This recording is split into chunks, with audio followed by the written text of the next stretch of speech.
Plusieurs appels sont passés au 911. Des coups de feu entrecoupés de cris de femmes transpercent la nuit. Une équipe de police est dépêchée sur place, mais il est trop tard. Sur le sol, gît le corps sans vie d'une femme, la brillante Eve Carson. Qui a tué la jeune étudiante? Et comme souvent, cette histoire en cache une autre, qui en cache une autre. Aujourd'hui, la triste histoire d'Eve Carson.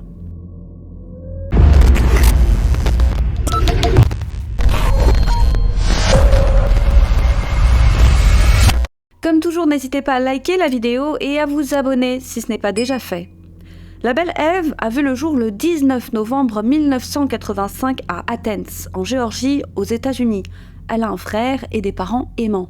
Et très tôt, elle va s'illustrer dans sa scolarité, d'année en année. Elle est toujours première de classe. C'est une élève si douée qu'au lycée, en plus d'avoir été élue déléguée des élèves, elle terminera major de promo. Mais au-delà d'être une élève sérieuse et studieuse, elle a toujours été très empathique. Désireuse d'aider son prochain en parallèle à ses études, elle a longtemps officié en tant que bénévole au Athens Area Attention Home, qui est un refuge pour adolescents maltraités et ou en rupture avec leur famille. Elle était à l'écoute, douce et attentionnée. À côté de ses activités de lycéenne, elle travaillait même comme assistante dans un laboratoire de recherche sur les cellules souches à l'université de Géorgie. Et le bac en poche, elle a intégré la prestigieuse université de Chapel Hill en Caroline du Nord. Et ses résultats étaient si impressionnants qu'elle a décroché la très convoitée bourse Morehead Cain, une bourse qui récompense l'excellence. Et dans la continuité de ce qu'elle faisait avant, elle a opté pour un double cursus, à la fois la politique et la biologie, et en véritable boulimique de travail, elle trouvait aussi le temps d'être page à la Chambre des représentants des États-Unis, rien que ça. Et son profil assez impressionnant avait attiré l'attention d'une prestigieuse société honorifique, la Phi Beta Kappa.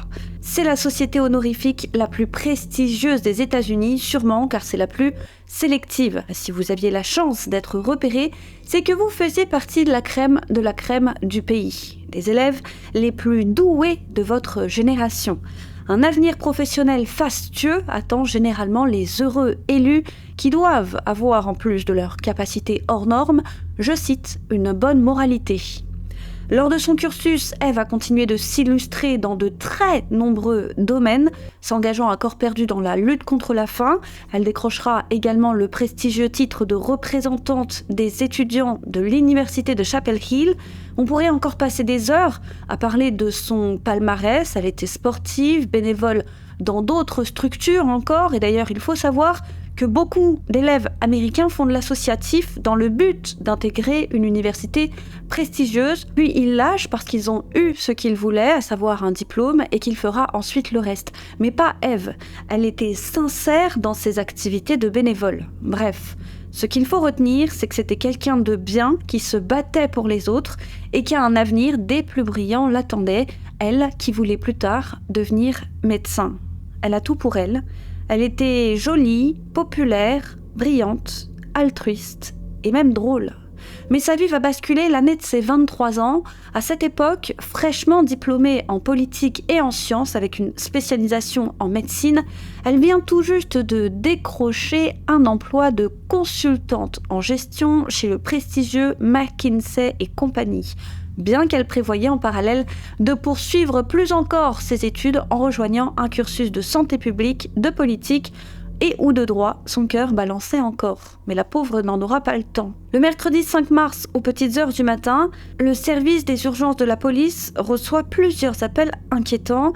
Et dont l'un d'entre eux, c'est une femme, et elle explique avoir entendu des coups de feu résonner dans la nuit, entrecoupés de cris de femme. Cette femme est sûrement en danger d'après elle, alors qu'ils viennent vite. Orange County 911.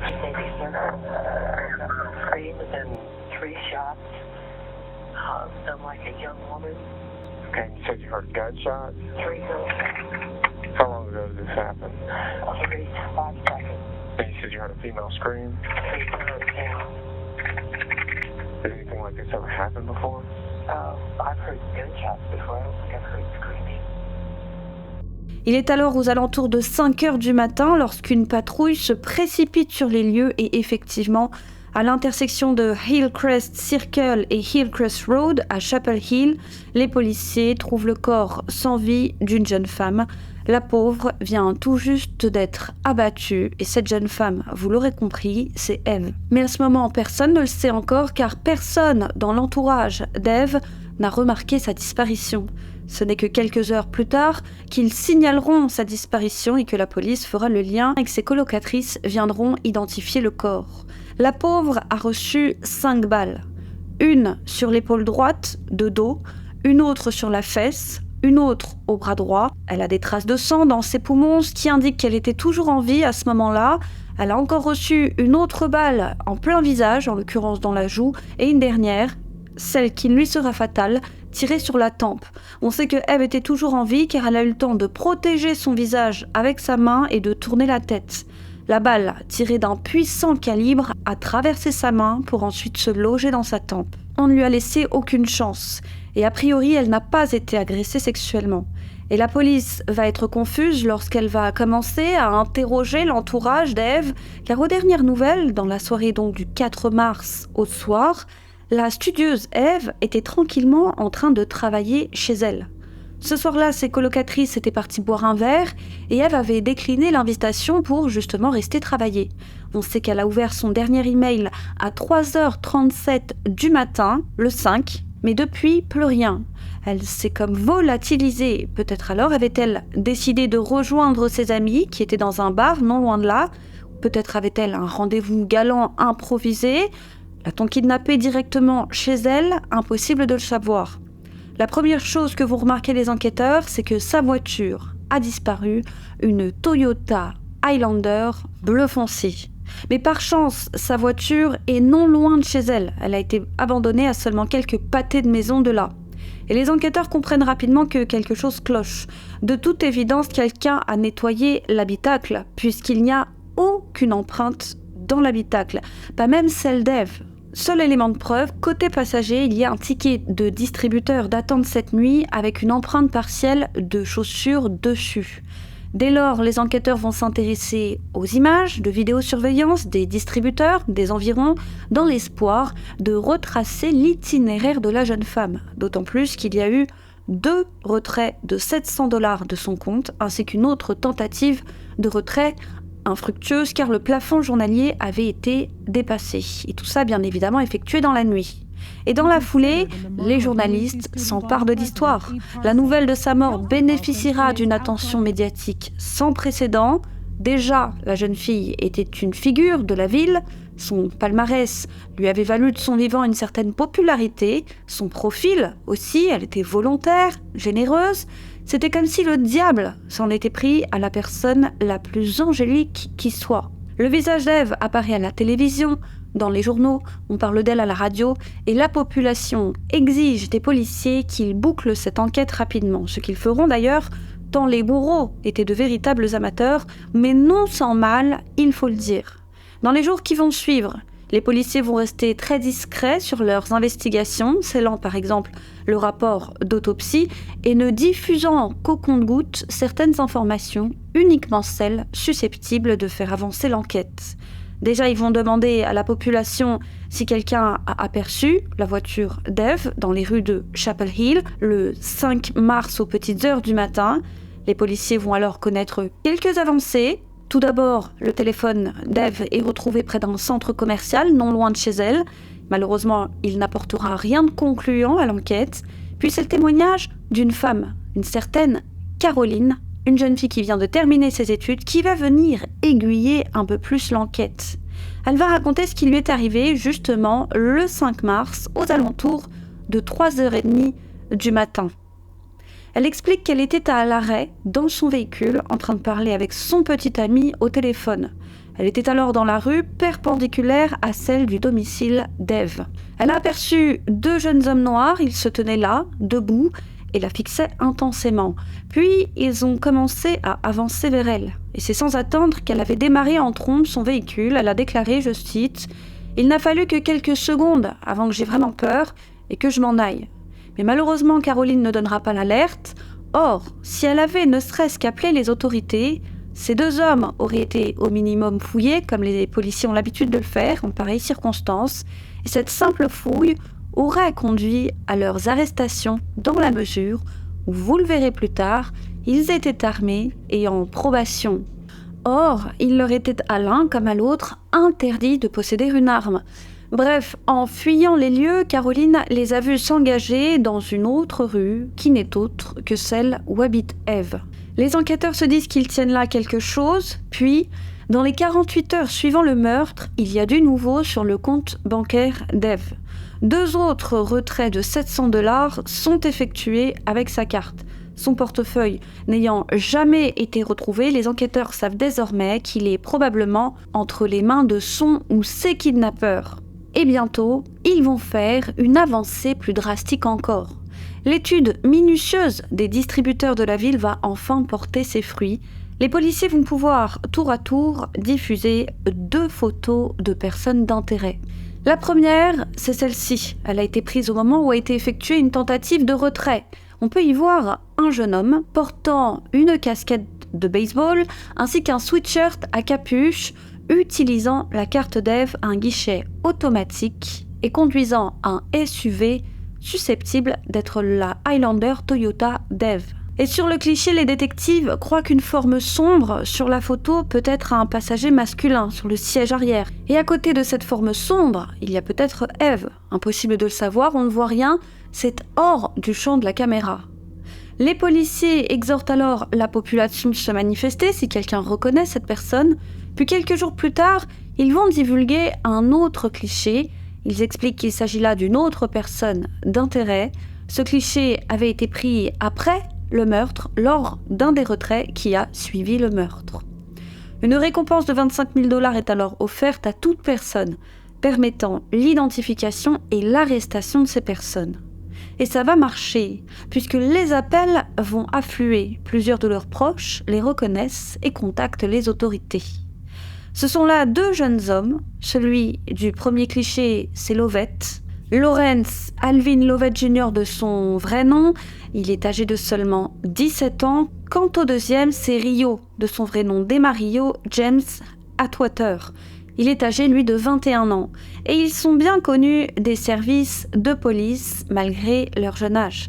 Ils sortaient à peine de l'enfance qu'ils ciraient déjà les bancs des postes de police des environs. Lovett, 17 ans, était déjà tombé pour possession de drogue, vol, cambriolage et possession d'armes à feu. Et au moment des faits, il était en libération conditionnelle pour être entré par effraction et avoir tenté de cambrioler une maison. On apprendra même plus tard que son agent de probation, une certaine Shalita Nicole, alors en proie à des problèmes d'alcool et à diverses arrestations pour conduite en état d'ivresse, semblait ne pas suivre correctement ses dossiers. C'est sans doute pour cette raison qu'elle n'avait jamais pris la peine de contacter Lovett et qu'elle ne l'avait même jamais rencontré. De ce fait, Lovett jouissait d'une liberté totale, sans aucun rendez-vous avec son agent de probation comme le veut pourtant la loi. Quant à Rio, eh bien c'est guère mieux. Il avait lui été arrêté pour possession d'herbe avec intention de la vendre, vol qualifié, voie de fait, puis en février 2005, il avait été condamné après une tentative de cambriolage. Mais il ne prendra, et malgré son casier, que du sursis. Il a donc été libre de retourner à ses activités de voyou. En juin 2006, il a violé sa probation en étant arrêté en possession d'une arme. Normalement, c'est retour à la case prison, mais le juge sera clément. Il rallongera sa période de sursis seulement. Et enfin, le 20 février 2008, soit 2 semaines seulement avant les faits, il avait à nouveau été arrêté pour port d'armes. Cette fois, il est bel et bien retourné en prison, sauf que il a été libéré après s'être acquitté d'une caution de 10 000 $. Et ce devait être le 3 mars, soit l'avant-veille du meurtre d'Eve, qu'il devait comparaître à son audience. Elle avait donc été fixée au 3 mars initialement, mais à cause d'un problème de procédure, il avait été assigné à une mauvaise salle d'audience, et bien son procès avait été reporté au 31 mars.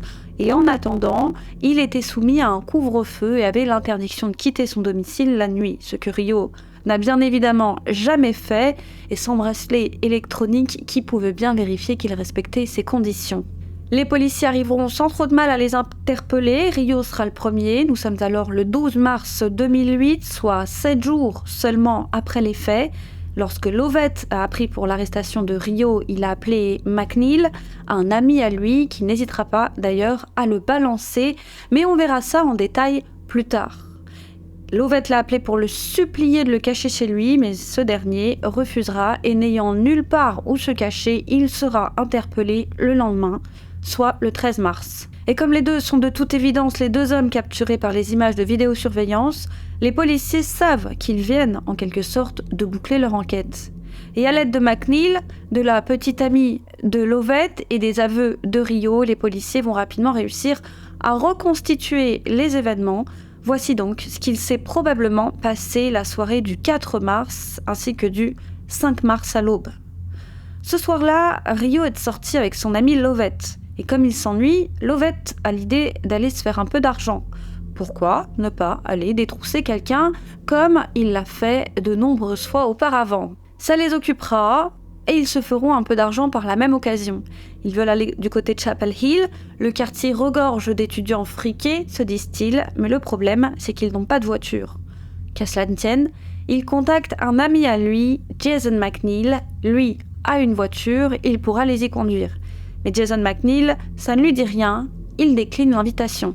Tant pis, Lovett décide alors d'emprunter la voiture de sa mère, il se dit qu'il la remettra avant que sa mère ne découvre la supercherie.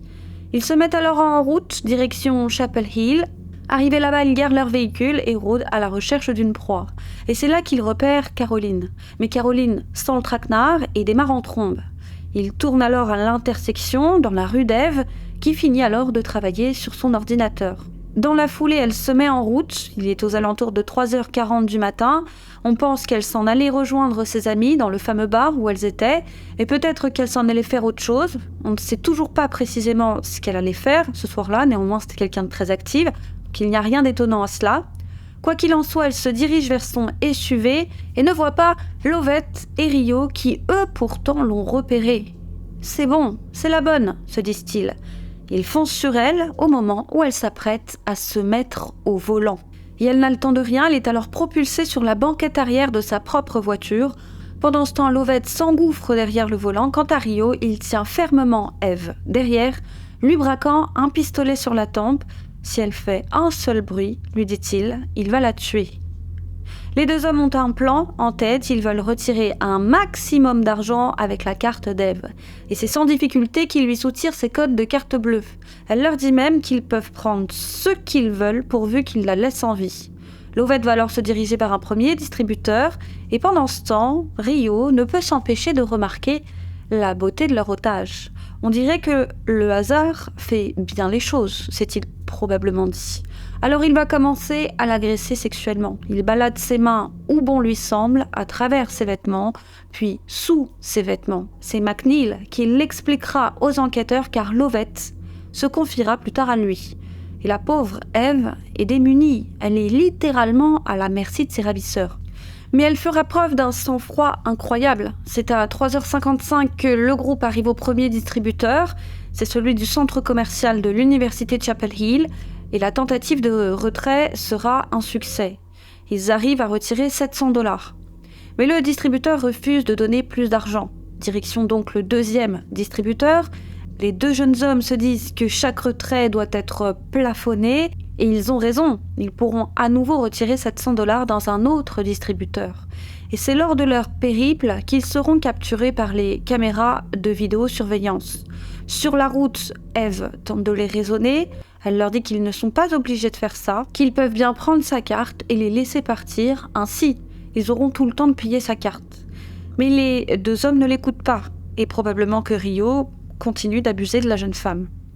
Ils arrivent maintenant dans la ville voisine, la ville de Durham, pour une autre tentative de retrait, mais voilà, cette fois, ils n'arrivent pas à retirer d'argent. Et oui, Eve n'est qu'étudiante, elle ne roule pas sur l'or, alors c'est normal, et sa carte, de toute manière, est plafonnée à $1 400 par jour. Eve les supplie de la laisser partir, ils ont eu ce qu'ils voulaient, mais voilà. Lovett et Rio n'ont jamais eu l'intention de laisser de témoins. Ils se disent qu'elle a vu leur visage, alors ils se disent qu'ils doivent l'éliminer, sinon la police pourra remonter jusqu'à eux. Et c'est stupide d'avoir pensé comme ça, car dans la mesure où ils ont été filmés par plusieurs caméras de vidéosurveillance tout au long de leur périple, ils se seraient, dans tous les cas, fait prendre. a priori. Mais bon, ils se sont bien gardés de dire à Eve leur funeste projet.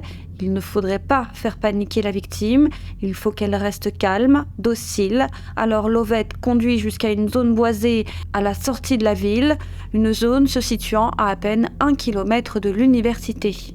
Ils ont garé le véhicule et fait descendre la pauvre Eve. Et c'est sûrement là qu'elle a compris, ça y est, c'en est fini pour elle. Elle comprend pourquoi on l'a amenée ici. Alors, elle a fait une toute dernière demande à ses ravisseurs. Elle leur a simplement demandé de prier avec elle. Mais à la place, les ravisseurs se sont reculés. Ils ont décidé que les deux tireront. C'est là la seule garantie qu'ils ne s'accusent pas mutuellement en cas de problème.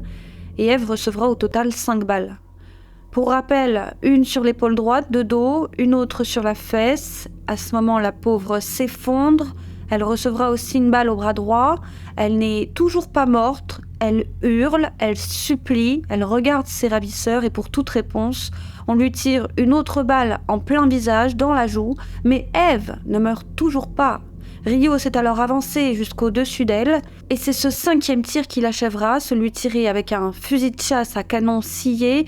Et comme je vous le disais plus tôt, Eve a eu le réflexe de mettre sa main devant son visage et de tourner la tête pour ne pas voir le coup partir.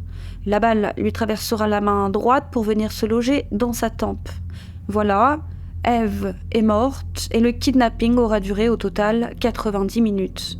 Et comme vous le savez déjà, les hurlements d'Eve ainsi que les coups de feu avaient immédiatement attiré l'attention de plusieurs voisins qui avaient dans la foulée appelé le 911. Une voiture de patrouille située non loin s'était alors mise en route, mais ils étaient arrivés trop tard. Lovett et Rio avaient déjà pris la fuite. Et ils iront abandonner le SUV d'Eve non loin du lieu du kidnapping. Et pas peu fiers de ce qu'ils ont fait, ils ne trouveront rien mieux à faire que d'appeler McNeil, leur ami, qui avait eu la présence d'esprit de ne pas s'embarquer dans leur plan foireux. C'est d'ailleurs lui, en plus du médecin légiste, qui aidera la police à retracer les tout derniers instants de vie d'Eve. Il dira que Lovett lui a dit « Elle a pris les balles, elle les a mangées, elle était toujours en vie et parlait. » Et tout le temps de leurs investigations, eh bien, les policiers vont continuer de rester discrets, même s'il est vrai que nombre d'informations ont filtré dans la presse. Tout le monde sait désormais qu'il y a eu des inculpations dans cette affaire, mais ce n'est que le 27 juin que la police va révéler au travers d'une annonce officielle qu'ils ont arrêté 2 suspects dans l'affaire, Lovett et Rio. Et ils vont, 3 jours après, enfin divulguer les conclusions du rapport d'autopsie. La population découvre alors avec effroi les détails de cette affaire sordide qui n'avait eu de cesse d'être relayée encore et encore des semaines durant. Et les 2 hommes risquent gros, surtout l'un d'eux, en effet mineur au moment des faits. Lovett ne risque pas la peine de mort, mais Rio, si. Un kidnapping ayant entraîné la mort est passible de la peine de mort dans l'État. Le premier procès est celui de Rio et il a lieu le 19 avril 2010, soit plus de 2 ans après les faits. Il est alors accusé pour une partie des crimes, le reste sera jugé au travers d'une audience ultérieure et il plaide coupable des accusations qui sont portées contre lui, à savoir détournement de voiture, enlèvement et possession d'armes. Lors de cette audience auquel assistent les parents d'Eve, Rio se tourne vers eux et leur dit « Je suis désolé pour tout ce qui s'est passé, peu importe quelle sera la décision du tribunal, je mérite cette peine. » Et les parents d'Eve ne répondront strictement rien, ils resteront dignes et silencieux tout au long du procès. Et Rio écopera d'une peine de prison à vie avec une période de sûreté de 30 ans ainsi qu'une obligation de soins pour traiter sa toxicomanie et il sera aussi condamné au paiement de la somme de 212 947 $ à la famille d'Eve en guise de dommages et intérêts. Et lors de la 2e audience, ayant lieu le mois suivant, le 24 mai 2010, il plaide cette fois coupable de meurtre au 1er degré, d'enlèvement au 1er degré, de vol à main armée, de possession d'une arme à feu par un criminel et de possession d'une arme de destruction massive, comme le fusil à canon scié étant une arme lourde selon la loi. Eh bien, en plaidant coupable et en coopérant avec la police et en racontant tout ce qu'il s'est passé ce soir-là, il échappe à la peine de mort et écope d'une peine de prison à vie sans possibilité de libération conditionnelle. Lovett, quant à lui, se paiera le luxe de plaider non coupable. Il faut préciser qu'aucune fibre ni cheveux lui appartenant n'a été trouvée dans le véhicule, contrairement à Rio. C'est la photo prise de lui au guichet qui le liera véritablement au crime, sans compter la délation de sa petite amie et de son ami McNeil. Et d'ailleurs, le témoignage de McNeil sera remis en question par la défense, car en échange de ce témoignage, il a bénéficié d'une réduction de peine dans le cadre d'une affaire de drogue. Et d'ailleurs, sachez pour la petite histoire que bien des années plus tard, à l'âge de 28 ans, il sera arrêté, donc ce sera en 2018, dans une affaire de drogue, après avoir vendu de l'héroïne à une personne qui a fait une overdose mortelle. Il risquait alors 20 ans de prison, voire la prison à vie. Et donc, concernant Lovett, l'absence de cheveux dans l'habitacle, une spécialiste dira qu'il n'est pas rare de ne pas trouver de cheveux d'un agresseur en fonction de la coupe de cheveux qu'il a. Or, Lovett a des nattes collées, ceci explique sans doute cela. Il refusera également de témoigner lors de son procès qui a lieu le 6 décembre 2011. Il est alors accusé, entre autres, de meurtre au premier degré, d'enlèvement au premier degré, de vol à main armée, de possession de biens volés, et c'est sans surprise qu'il a été reconnu coupable de l'ensemble des chefs d'accusation et condamné à la prison à vie, sans possibilité de libération conditionnelle. Le juge qui a statué, Allen Badour, qui est aussi celui qui a condamné Rio, a déclaré en parlant d'Eve, je cite, « La vie d'Eve Carson a été bien trop courte, mais je sais qu'elle continue d'être une source d'inspiration non seulement pour sa famille, mais pour des milliers de personnes dans cette communauté et partout dans le pays. » Et ce n'est pas tout. À l'arrestation de Lovett, les policiers vont se pencher sur une autre affaire, celle du meurtre non résolu de Mahato Abhijit, 29 ans, un étudiant doctorant d'origine indienne de l'université de Duke, survenu en janvier 2008, soit 2 mois seulement avant la mort d'Eve. Des amis avaient retrouvé le corps du pauvre Mahato dans son appartement près du campus de Duke, environ 21 heures après qu'il ait été tué par balle. Selon les enquêteurs, le tueur avait probablement emmené Mahato à un guichet automatique pour retirer $520 de son compte bancaire avant de le ramener dans son appartement où un oreiller avait été placé sur son visage avant qu'on ne lui tire une balle qui viendra se loger entre ses 2 yeux. Et le meurtre, faute de preuves ADN ou de témoins oculaires, était resté non résolu, sauf qu'à l'arrestation de Lovett, son ex-petite amie, Shanita Love, interrogée dans le cadre de l'affaire d'Eve, avait expliqué aux policiers que Lovett lui avait avoué le meurtre de l'étudiant indien alors récemment arrivé aux États-Unis pour son doctorat. Et Shanita connaissait des détails qui étaient alors inconnus du grand public. Mais faute de preuves, et malgré un procès, puisqu'il y aura un procès, Lovett sera déclaré non coupable. La seule chose qui le reliait au crime, c'était le témoignage de Shanita. Et la propriétaire de Mahato avait tout simplement fondu en larmes à l'énoncé du verdict, des larmes sincères, et elle avait dit « Mais qui se soucie que ce jeune homme soit mort ? Personne. Nous devons nous en soucier. Notre ville doit s'en soucier, nos concitoyens doivent s'en soucier, nos voisins doivent s'en soucier, les juges, le système judiciaire, tout le monde. » Alors Lovett n'était-il pas une graine de tueur en série qui aurait, par chance, été arrêté à temps avant qu'il ne commette encore d'autres vols au détour desquels il aurait tué d'autres victimes? Eh bien, c'est probable.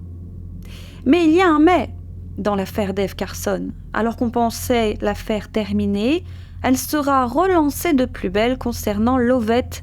Et si vous avez vu notre vidéo sortie il y a quelques semaines sur l'affaire de la petite Maddie Middleton, eh bien, vous vous doutez déjà de ce dont je vais vous parler, mais je vais garder un peu de suspense.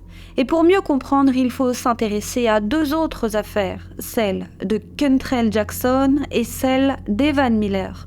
Et on aurait pu s'intéresser à plus d'affaires encore, mais celles-ci sont les 2 les plus emblématiques. La première affaire, celle de Kentrell Jackson, a eu lieu le 18 novembre 1999 en Arkansas, alors qu'il était âgé de 14 ans.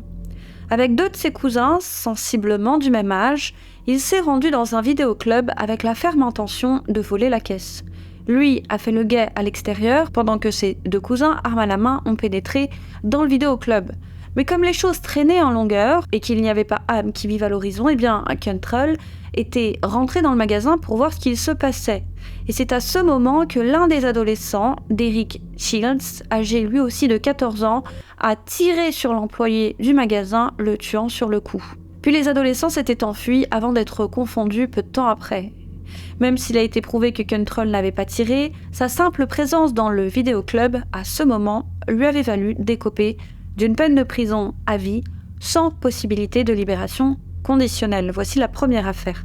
La deuxième affaire est distincte, c'est celle d'Evan Miller. Il a été le plus jeune condamné à la prison à vie sans possibilité de libération conditionnelle de l'État de l'Alabama. Alors qu'il était âgé de 14 ans, en juillet 2003, il a commis un odieux crime avec un ami adolescent, un certain Colby Smith, âgé de 16 ans. Les deux avaient mis en place un immonde stratagème dans le but de voler leur voisin, Cole Cannon, âgé de 52 ans. Et l'histoire de la victime, Cole Cannon, est vraiment triste. Élevé dans la misère et la brutalité, enfant, il s'était juré de réussir sa vie, de fonder une famille, et lui, il en prendrait soin contrairement à ses parents. Il ne voulait pas répéter le schéma de violence, notamment de son père, chose qu'il fera. La vie lui souriait, il était un père aimant, avec une femme qu'il aimait. Ses entreprises, l'une de peinture et l'autre de cartes de baseball, marchaient bien, mais voilà. Lorsque les premières difficultés financières sont apparues, il est tombé en dépression et terrorisé à l'idée de revivre toutes les misères qu'il avait vécues enfant, il s'est alors réfugié toujours plus dans l'alcool, ce qui a poussé sa femme à demander le divorce. Le juge a établi qu'il devait laisser la maison à sa femme et à ses enfants. Il est alors parti s'installer dans un parc à roulottes miteux d'une banlieue malfamée. Il aurait pu se permettre un peu mieux, mais son unique but était d'économiser afin de se remettre sur pied, de renflouer les caisses, de sauver ses entreprises et enfin de pouvoir aller réaménager dans le quartier tranquille où habitent les prunelles de ses yeux, ses enfants. Ses proches étaient inquiets pour lui, tant la réputation de cet endroit était mauvaise. Sa fille l'avait même appelé, un peu avant les faits, pour le supplier de déménager ailleurs et de quitter ce parc à caravanes qui connaissait un taux de criminalité record. Mais Cole avait rassuré ses proches qu'il ne s'inquiète pas, il est prudent et il avait plaisanté disant qu'il était un dur à cuire. Cole est loin d'ignorer tout ça, mais il préfère encore une fois économiser pour être certain de s'en sortir et de mettre sa famille à l'abri. Cole est entouré de misère et forcément il détonne un peu avec sa caravane un peu moins pourrie que les autres, ses vêtements un peu moins pourris. Alors rapidement son voisinage s'était rendu compte qu'il était peut-être un peu moins dans la misère que la moyenne. Et loin de juger ses voisins, Cole au contraire ne les jugeait pas. Il sait ce que c'est que la misère, il l'a connue toute son enfance et son adolescence. Alors il n'hésitait pas à être agréable avec le voisinage, n'hésitant pas à inviter les uns et les autres à prendre l'apéro. Néanmoins, il avait quand même hâte de déménager. Et un jour, Cole se rend chez une voisine, Madame Miller, qui vend de la Marie-Jeanne à ses heures perdues, pour lui en acheter un peu. Et au domicile, il y a le fils de cette femme, Evan Miller, ainsi que son ami Colby Smith. Et les deux amis proposent à Cole d'aller boire l'apéro chez lui, avec l'autorisation de la maman. Pourquoi pas, se dit Cole. Le petit groupe a bu et fumé, et les deux adolescents le faisaient boire encore et fumer toujours plus. Cole ne remarque pas que ces deux jeunes voisins, eux, boivent peu. Et Cole boit tant et si bien qu'il finit par s'assoupir. Et il s'est réveillé pile au moment où Evan était sur le point de replacer son portefeuille dans sa poche. Une altercation avait alors éclaté, Cole s'était mis en colère et Colby Smith l'avait alors battu à mort avec une batte de baseball alors que Cole suppliait pour sa vie. Les deux adolescents avaient ensuite pris la fuite, puis étaient revenus une poignée d'heures plus tard pour brûler le mobil-home de Cole afin d'effacer les preuves. Ce qui avait failli marcher. La police avait conclu à une mort accidentelle, arguant que Cole s'était probablement endormi une cigarette à la main et que le mobil-home avait ainsi pris feu en partie, mais la famille n'y croyait pas. En se déplaçant sur les lieux, les proches avaient remarqué que son portefeuille n'était plus là, qu'il manquait également des cartes de collection de baseball d'une grande valeur. Alors, ils avaient insisté auprès des policiers pour qu'ils réouvrent l'enquête et qu'ils la requalifient en homicide. Et puis enfin, après un long bras de fer de plusieurs semaines, la famille avait réussi à négocier qu'on déterre au moins le corps de Cole pour faire une autopsie digne de ce nom. Et cette autopsie a révélé qu'on avait roué de coups le pauvre homme. Il avait le crâne fracassé, des côtes cassées et même de la suée dans les poumons, ce qui signifie que Cole respirait encore au moment où les 2 ados malfrats étaient revenus pour mettre le feu à sa caravane. Ce qui veut aussi dire que Cole aurait pu être sauvé.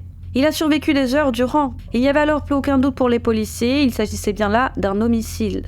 Puis, comme souvent, les langues dans le voisinage se sont déliées. Des voisins ont témoigné auprès des enquêteurs avoir vu 2 jeunes du coin, Evan Miller et Colby Smith, avec de l'argent et aussi et surtout des cartes de baseball. Des policiers s'étaient alors rendus chez les parents d'Evan Miller, souvenez-vous, la maman qui lui vendait sa Marie-Jeanne, et sa mère et sa sœur avaient alors remis aux policiers des cartes de baseball qu'Evan avait laissées chez lui. Quant à la petite amie d'Evan, interrogée, elle a expliqué qu'Evan lui avait confié être retourné à la caravane pour y mettre le feu et que c'est à ce moment que lui et son ami avaient récupéré le portefeuille de Cole qu'ils avaient initialement laissé sur place, ainsi que les cartes de baseball, ainsi que la batte de baseball. Il n'en fallait pas plus aux policiers pour pouvoir arrêter les 2 adolescents. Evan a nié, expliquant qu'il était chez lui au moment de l'incendie et qu'il avait été réveillé par les sirènes de pompiers.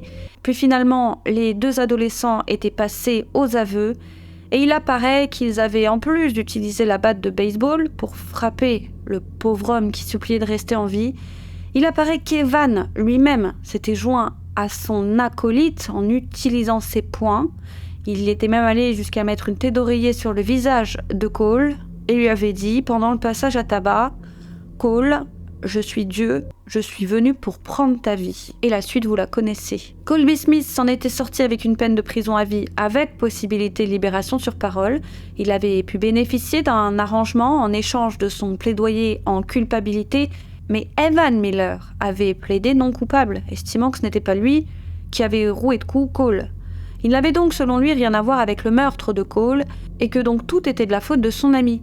Et la justice a estimé que contrairement à son camarade, il devait être dépourvu de remords pour oser plaider non coupable. Lui avait donc dû faire face à un procès sans arrangement préalable et il avait été condamné à la prison à vie sans possibilité de libération sur parole. Voici donc les histoires d'Evan et de Cantrell. Puis bien des années plus tard, Evan Miller et Cantrell Jackson avaient entamé des démarches pour être libérés, arguant qu'ils n'étaient que des enfants lorsqu'ils avaient commis leur crime. Ils voulaient une deuxième chance. Selon leurs avocats et diverses associations, on ne peut condamner à vie des enfants ou de jeunes adolescents, c'est littéralement amoral. Les affaires avaient bénéficié d'un coup de projecteur hors du commun, c'était une question d'ordre moral donc, et les Américains étaient divisés. Est-ce moral de condamner à vie une personne qui sort tout juste de l'enfance ? Les affaires étaient allées jusqu'à la Cour suprême des États-Unis, elles avaient fait jurisprudence car les juges de la Cour suprême avaient établi qu'une personne de moins de 18 ans au moment des faits ne devrait pas écoper de la peine de mort, c'était selon eux cruel et inconstitutionnel. Quant à la sentence de prison à vie sans possibilité de libération conditionnelle, ils ont considéré que les affaires impliquant des mineurs devraient être rejugées et que les condamnations resteraient à la libre appréciation des juges et jurys. Ils préconisent cependant d'éviter autant que faire se peut les condamnations sans libération conditionnelle. Evan, début trentaine, avait fait moult fois appel, suppliant les juges de prendre en compte le fait qu'enfant il était battu, maltraité, que sa première TS c'était à l'âge de 5 ou 6 ans, qu'il consommait des drogues, etc., etc. Mais si son affaire avait effectivement été revue, comme le voulait la jurisprudence, sa peine a cependant été confirmée. Il a été statué qu'Evan Miller passerait le reste de sa vie derrière les barreaux, sans possibilité de libération conditionnelle, et il est toujours à ce jour derrière les barreaux. Quant à Cantrell, lui, son crime ayant été jugé moins grave, il a été libéré sur parole le 21 février 2017. C'est ainsi que ces affaires ont vu un afflux d'affaires de personnes mineures condamnées à mort ou sans possibilité de libération conditionnelle. Et l'une de ces affaires n'est autre que celle de Lovett, qui ne s'est pas prié pour tenter de faire réviser sa peine, forcément.